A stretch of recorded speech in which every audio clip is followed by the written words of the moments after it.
Hello बच्चों, कैसे हो आप? आज मैं आप सबके लिए पंचतंत्र की एक नई कहानी लाई हूँ जिसका नाम है लालची मिठाई वाला। तो चलो हम कहानी शुरू करते हैं। दीनपुर गांव में सोहन नाम का हलवाई रहता था। वह खूब बढ़िया और स्वादिष्ट मिठाइयाँ बनाने के लिए जाना जाता था। इसी वजह से उसकी दुकान पूरे गांव में मशहूर थी। पूरा गांव उसी की दुकान से मिठाई खरीदता था। वो और उसकी पत्नी मिलकर शुद्ध देसी घी से मिठाई बनाते थे। इससे मिठाइयाँ काफ़ी अच्छी और स्वादिष्ट बनती थी।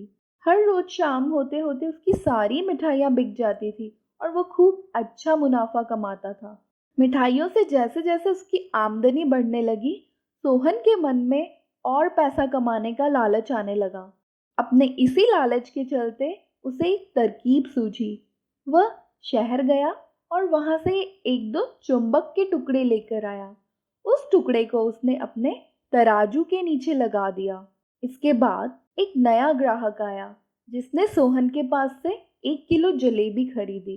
इस बार तराजू में चुंबक लगे होने की वजह से सोहन को अधिक मुनाफा हुआ।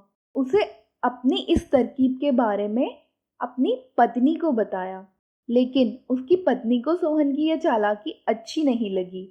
उसने सोहन को समझाया कि उसे अपने ग्राहकों के साथ इस तरह की धोखेबाजी नहीं करनी चाहिए, लेकिन सोहन ने अपनी पत्नी की बात बिल्कुल भी नहीं सुनी।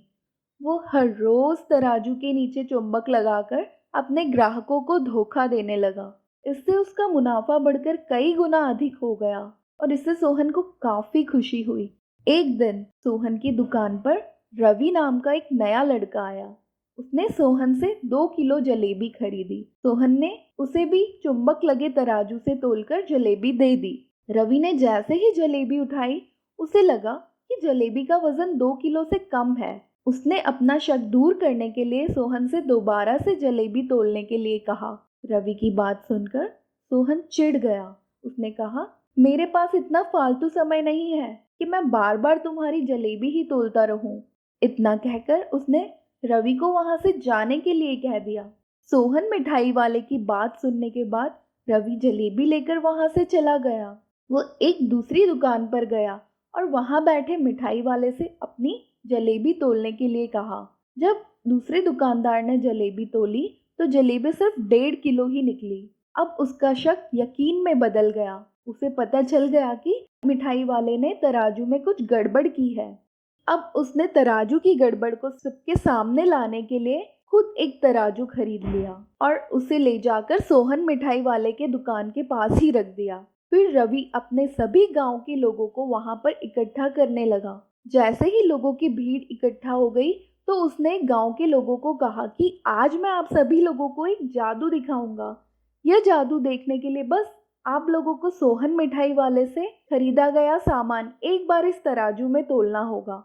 तब आप लोग देखेंगे कि कैसे सोहन मिठाई वाले के तराजू में तोली गई मिठाइयाँ इस दूसरे तराजू में अपने आप ही कम हो जाती है। कुछ देर बाद एक दो लोग मिठाई लेकर रवि के पास पहुंचे तो उसने ऐसा करके भी दिखाया।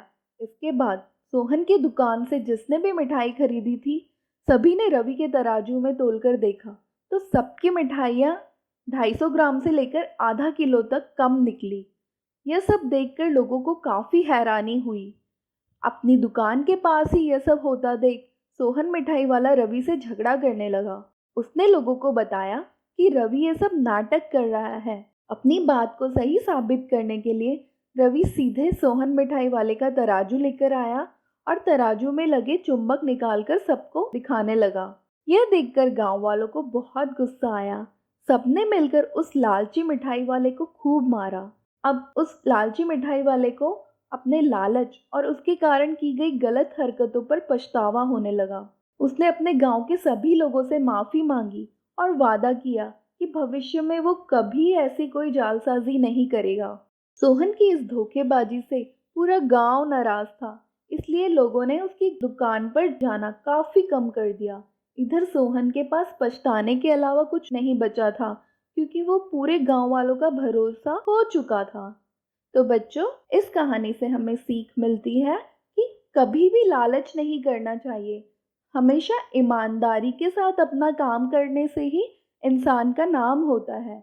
लालच के चलते भले ही कुछ समय के लिए अच्छा फायदा हो, लेकिन इससे इज्जत और आत्मसम्मान दोनों कम हो जाते हैं।